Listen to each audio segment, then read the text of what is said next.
over? Yes. Here we go. Hello, ladies and gentlemen, and welcome to the future of the water and wastewater industry and the careers you didn't know about. And again, we are live here at the CWWA CTAWWA conference here at the lovely Ocean's Edge Resort at Cape Cod. And with us is an old friend in the industry a long time, Mr. Jack Jolls. So hi, Jack. How are you? Good morning, David. I'm well today. And this is take 2, and nobody's going to ever hear take 1. Oh, that's a good thing. That's a good thing. So anyway, great. So tell us about your day job. How did you get into the industry, Jack? I came in through a side door in 1986. I had been, my background is in chemistry, believe it or not. And after graduating from college, I joined the United States Navy to avoid the draft. Okay. This was during the Vietnam era. All right. And I had an opportunity to go to school to learn about the mysteries of nuclear power. Wow. And All served right. on submarines for 5 years and came out of the Navy, used my GI Bill benefits to get a master's in business administration. There you go. At Northeastern University. And went into technical marketing and sales in the power industry. Okay. For selling components for large power plants, coal-fired power plants, 1,000-megawatt power plants. Okay, big fossil ones. fuels. Fossil fuels. And then in 1982, a lot of things happened that pointed me in a different direction. Okay. The power industry, as far as new construction was concerned, was collapsing. The industry perspective was changing from large base-loaded plants to smaller combined cycle plants. Okay. And in essence, my business started going away. All right. And I needed to find a job. Okay. And I answered an ad in the Boston Globe Really? in the summer of 1986 that was posted by Weston and Sampson engineers There you are. for someone who could do business development for them. That's called sales. Yeah, and you were that guy. And I applied, and they selected someone else, but they couldn't come to an agreement on compensation. Okay. So they went to number 2. Okay. And that was me. That was you. And I spent a good part of my career there in building a marketing department. And the connection to our industry is that Weston and Sampson's fundamental practice was in water supply. Okay. The founders, Robert Spur Weston particularly, came from the School of Public Health at Harvard University, where environmental engineering was born. And my job was to help develop and find new clients so we could design water treatment systems, distribution systems, and storage systems for primarily municipal clients. Okay. And I became involved in New England Water Works Association, which was part of the AWWA empire, if you will. Sure. And in 1997, I had an opportunity to move to Connecticut to run a branch office for the company. Okay. And I came here to Connecticut and did a fairly cold startup of a design office, and one of our first projects that we were managed to get was to replace several thousands of feet of ductile iron pipe and cement asbestos pipe in the ground in East Longmeadow, Massachusetts. Come on, you mean we have aging infrastructure? Yes. Oh my God. Yeah, and it seems to grow. It doesn't go away. God. So there's a very big part of our early years in the industry in Connecticut was doing utility upgrades. Nice. Yeah. Well, that's something that obviously is definitely sorely needed, throughout the industry. And as the office grew, we got more. Our headquarters office in Massachusetts has been doing a lot of treatment work. Okay. And we slowly got involved in doing that too. Now, you also have roots in the education field. Oh, I do indeed. So do tell. In another life, I was involved with the United States Coast Guard doing training programs Uh-huh. for all of the members of the Coast Guard Auxiliary in New England, Okay. or northern New England. And I was a member training officer. And I became interested in training and education. And the long and short of it is I was asked by the chairman of the education committee for Connecticut section if I would be interested in developing some training programs for the section. And my answer, of course, was, yeah, let's do that. Yeah. So I would say that probably one of my best memories of being part of the section is to work with operators on soft skill development. We developed training programs for writing, customer service, Okay. leadership, personnel management, and to this very day, it's 2023. I still see people, they come up to me and say, I was one of your students in your class. Yeah. And Yeah.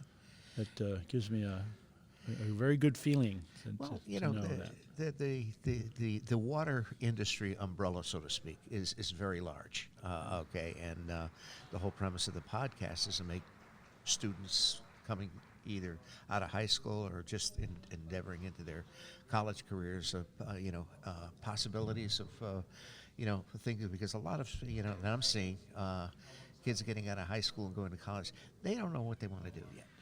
And it is a vehicle that basically gives them an idea of some of the very, very secure careers opportunities within the water industry. And as you say, I think what you were doing in the education was giving a lot of these students the tools to be successful, in the water industry and beyond. So that was very important. Well, my comment to any young person who's searching for a direction to point their compass needle in, the water industry is rich in opportunity. And what's even better is it's rich in opportunities to learn and to be trained and have someone else pick up the cost. Yes. Well, most utilities, again, from a succession planning standpoint, you and I have been in the industry a long time, and we're transitioning out, so to speak. So to speak. So we got to start refilling that pipeline of getting these positioned and filled and with knowledgeable people, and again, these careers are definitely very, very secure. The water industry isn't an industry that we can't outsource. We got to have boots on the ground. We got to have customer service. We got to get out there, fix those leaks. We got to get meter readers and the whole 9 yards. So I mean, it's something that we can't outsource across pond. Well, I think it's important. Sometimes young people get a perception that it's very technical and complicated. And that's really not true. There's some just basic science concepts and some basic mathematics involved. Yeah. But other than that, it's an open mind, paying attention, doing a little homework. Yeah. Not a lot. Yeah. A little bit. And being eager to take on additional responsibility. And if that's very key. If you're a person who always wants to do a little bit more, your opportunities are limitless in this industry. Yeah. Well, and that's the thing. In most water utilities you get involved in, they are more than willing to do tuition reimbursement. And to get into the industry, quite frankly, you don't necessarily need a college degree, to get into that entry level. And there's plenty of room for advancement. So tell us how that works. Well, the entry level positions are in the entry level grade opposite. I always get confused. Is 4 higher or is 4 lower?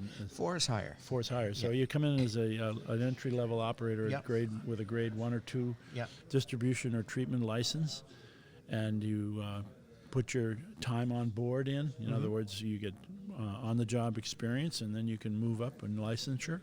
Sure. And by the time when you give or take 5 to 10 years, you'll have a grade 4 license, Sure.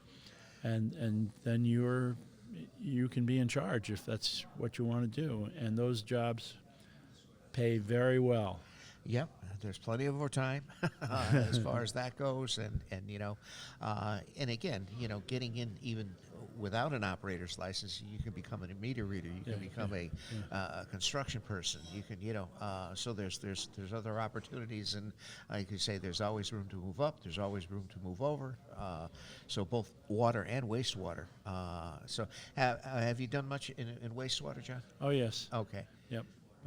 I don't want to short sell water. Not today. No, Not today. That's why we're all here. Yes, wastewater. The model for opportunity is very similar, if not identical, Okay. in wastewater. Yeah. And it'll remain so for the foreseeable future. And if you want to get into the nuts and bolts of it, and you look at the American Society of Civil Engineer estimates of how much infrastructure work for water and sewer utilities needs to be done, the answer is in billions. That's with a B, folks. Yes. Billions. That's not chump change. No. So there's great opportunity.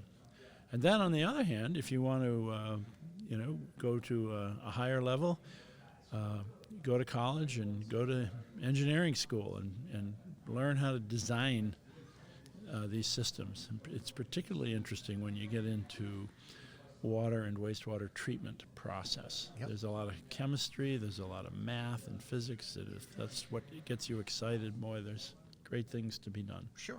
And then from a water utility standpoint, I mean, there are various size water utilities throughout the country, throughout the state. Obviously, you've got the small water systems, you've got the municipal water systems, you've also got the investor-owned. So each have a different set of, criteria. Different business models. Yes, different business models, different customer bases, both in size and demographics as far as that goes. So it's like I say, it's an interesting industry, and it's definitely something worth considering. One of the things that I do with this podcast is I distribute this podcast to all of the high school guidance counselors. Okay, so people, kids, both female and male. Okay, there's opportunities for both genders here. There is indeed. In fact, you'll see more females entering the industry, which is it's a good thing. Yeah.